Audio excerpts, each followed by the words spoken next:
सब सिंधु में आप सभी का स्वागत है और मैं हूं साक्षी पाठक। पिछले ही महीने वेस्ट बंगाल में चुनाव हुए, नतीजे आए और 2 मई के बाद ये भी नतीजा आया कि वहां पर एक बार फिर से तृणमूल कांग्रेस की सरकार बनेगी। इन खबरों के बीच जिस खबर पर हमारा ध्यान नहीं गया वो है वहां पर हुए हिंसा के केसेस। जी हाँ, पिछले ही दिनों ये खबर आई कि अब तक लगभग 27 लोगों से ज्यादा जो है कहा जा रहा है, जो भी ऑपोजिशन पार्टी के कार्यकर्ता है, सपोर्टर्स है, यानी कि भाजपा सरकार के सपोर्टर्स हैं, उन्हें ढूंढ ढूंढ कर मारा जा रहा है, औरतों के साथ रेप किया जा रहा है। और ये जो हिंसा के मामले हैं वो थमने का नाम नहीं ले रहे। 2 घंटे पहले ही खबर आती है कि जो एक भाजपा का ऑफिस था उसके बाहर बॉम्ब देखने को मिले। तो इसी के चलते हम बात करते हैं, हमारे साथ जुड़ चुके हैं मेजर जनरल सुरेश खजूरिया जी, जो कि पंजाब पीपल फोरम के प्रेसिडेंट हैं, और हाल ही में एक लेटर सामने आई है जो उन्होंने जारी की है, जिसमें उन्होंने वेस्ट बंगाल में हुई वायलेंस और साथ ही साथ कुछ मांगे भी रखी हैं। आइए अब उनसे बात करते हैं। धन्यवाद साक्षी जी। आप सब सुनने वालों को, देखने वालों को जय हिंद। आपने अभी जो मुद्दा उठाया, मैं उस पर इतना कहना चाहूंगा कि जो वोटिंग है वो हर एक नागरिक का मौलिक अधिकार है, वो कॉन्स्टिट्यूशनल राइट है।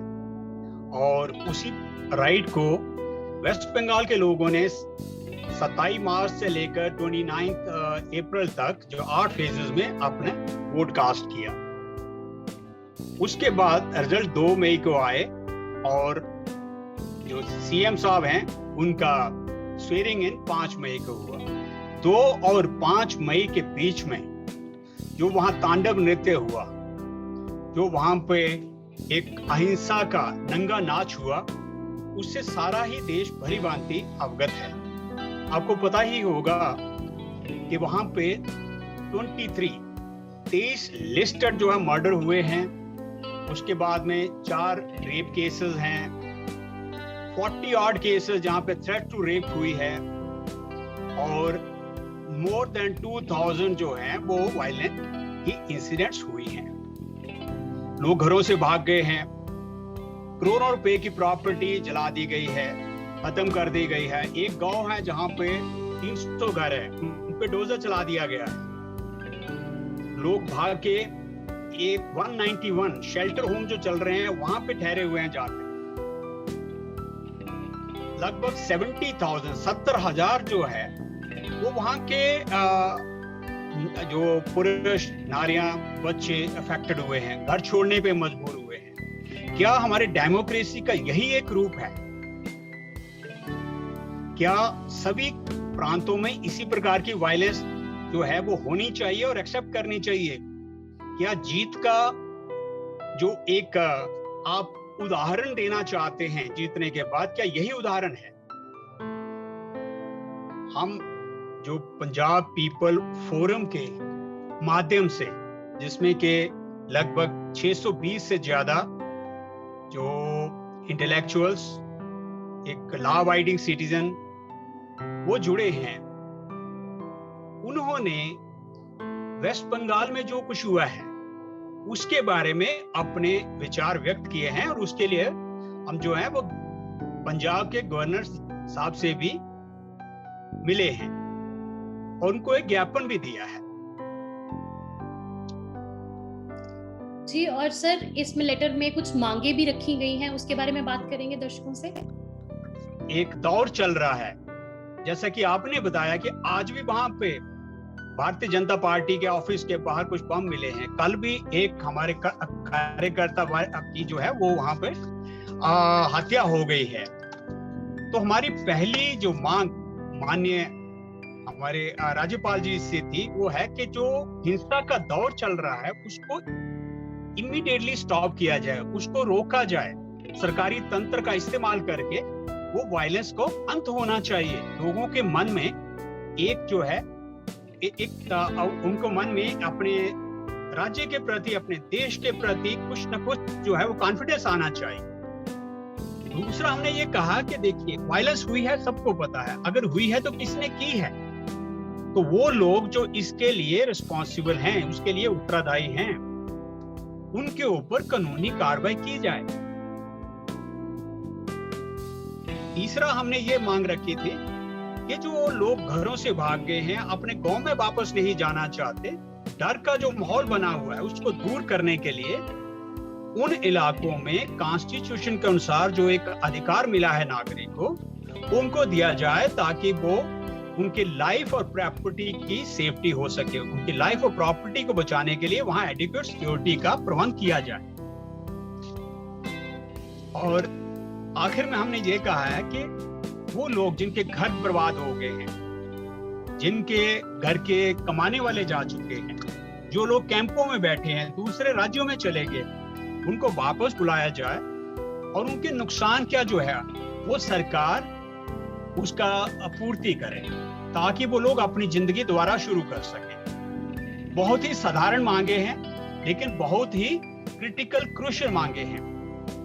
मुझे ये बताते हुए बहुत गर्व महसूस हो रहा है कि हमारे माननीय गवर्नर जी ने हमारी इन सब मांगों को बड़े ध्यान से सुना है और देखा है, और हम पूर्ण आशा कर रहे हैं कि इसके ऊपर ना कि वेस्ट बंगाल के लिए लेकिन पूरे देश में कुछ ऐसे कानून बनने चाहिए, कुछ ऐसे हालात पैदा होने चाहिए कि ये इंसिडेंट दोबारा ना दोहराई जाए। और सर, आपको क्या लगता है कि राज्य सरकार, जो पश्चिम बंगाल की राज्य सरकार है, उन पे दबाव पड़ेगा या अभी पड़ रहा है कि नहीं? क्योंकि हिंसा के मामले आ ही रहे हैं, अभी भी कितने केसेस आ चुके हैं। साक्षी जी, जो लॉ एंड ऑर्डर है स्टेट का, वो स्टेट की जिम्मेवारी है जी। हर प्रांत के सरकार की ये जिम्मेवारी है कि अपने नागरिकों को सुरक्षा प्रदान करे। और अगर ये सब वेस्ट बंगाल में हो रहा है, ये हिंसा के जो दौर चला हुआ है, हिंसा की वारदातें जो है अभी तक भी चल रही हैं, तो इसका सीधा सीधा एक ही जो अर्थ निकाला जा सकता वो है कि वहां पे सरकारी तंत्र उतना सब कुछ नहीं कर रहा जो उनको करना चाहिए। और अगर यही हालात बने रहे तो हो सकता है कि और बहुत से लोग वहां से घर छोड़ के भागने को मजबूर हो जाए। क्या हम चाहेंगे कि हमारे देश में एक डेमोक्रेसी में अपने डेमोक्रेटिक राइट्स का इस्तेमाल करने के कारण लोगों को इस प्रकार का जो कष्ट झेलने पड़े, अपनी लाइफ से उनको जो है हाथ धोना पड़े? और अगर इस पे काबू ना पाया गया, ये कार्य है जो प्रांत की सरकार है, अगर ना पाया गया इस पर काबू, तो दिन दूर नहीं आएंगे जब और राज्यों में भी ऐसी घटनाएं हो सकती हैं। इसलिए अ stitch in time saves nine. जो करना है वो राज्य सरकार को अभी करना चाहिए, करना भी चाहिए और करते हुए दिखना भी चाहिए, ताकि लोगों के मन में एक जो है वो भय जो है वो दूर हो और कॉन्फिडेंस पैदा हो। सर, एक मैसेज उन लोगों के लिए जो ऐसी जो हेट्रेड है वो फैला रहे हैं, क्योंकि सरकार को चुना तो लोगों ने ही है, पश्चिम बंगाल के लोगों ने ही सरकार चुनी है, तो आगे वाले जो अगला चुनाव आएगा तब भी लोगों ने ही चुनना है, तो उनके लिए कुछ मैसेज इस संदर्भ में? मैं साक्षी जी दो बातें कहना चाहूंगा। एक तो ये कि एक डेमोक्रेसी में डरा के धमका के कॉन्स्टिट्यूशनल राइट्स को रौंदा नहीं जा सकता। सब वो नागरिक जहां जो इसके शिकार हुए हैं, हिंसा के, अपने घर छोड़ने पे मजबूर हुए हैं, मैं उनसे ये निवेदन करता हूं कि आप हौसला ना छोड़ें। सरकार और इस देश के नागरिक, इस देश के बहुत से ऐसे लोग जो कि कानून को जानते हैं, डेमोक्रेसी की इज्जत करते हैं, वो इसमें जुटे हुए हैं ताकि जो कुछ हुआ है वो दोबारा रिपीट ना हो, रेकरेंस ना हो। दूसरा, मैं हर राज्य सरकार से, केंद्र सरकार से, हमारा जो सिविल एडमिनिस्ट्रेशन है उनसे भी निवेदन करता हूं कि अगर हमने एक ट्रू डेमोक्रेसी, संसार की सबसे बड़ी जनसंख्या वाली डेमोक्रेसी को सफल करना है, तो ऐसे वाली घटनाएं दोबारा ना हो, इसका प्रबंध, इसके बारे में प्लानिंग अभी से करनी पड़ेगी। और आखिरी मैं एक बार फिर अपील करूंगा उन गवर्नमेंट से, उन सरकारों से जहां ये हिंसा हुई है, यहाँ पे लोगों के जान और माल की हानि हुई है, कि जितना जल्दी हो सके वहां लॉ एंड ऑर्डर को बहाल किया जाए, लोगों को वापस अपने घरों में बुलाया जाए, लाया जाए, उनका जो नुकसान हुआ है उसकी भरपाई की जाए, और इसके परपेट्रेट जो है, जो जिन्होंने ये हिंसा करी है, उन पे कड़ी से कड़ी उनको सजा दी जाए। जी सर, शुक्रिया।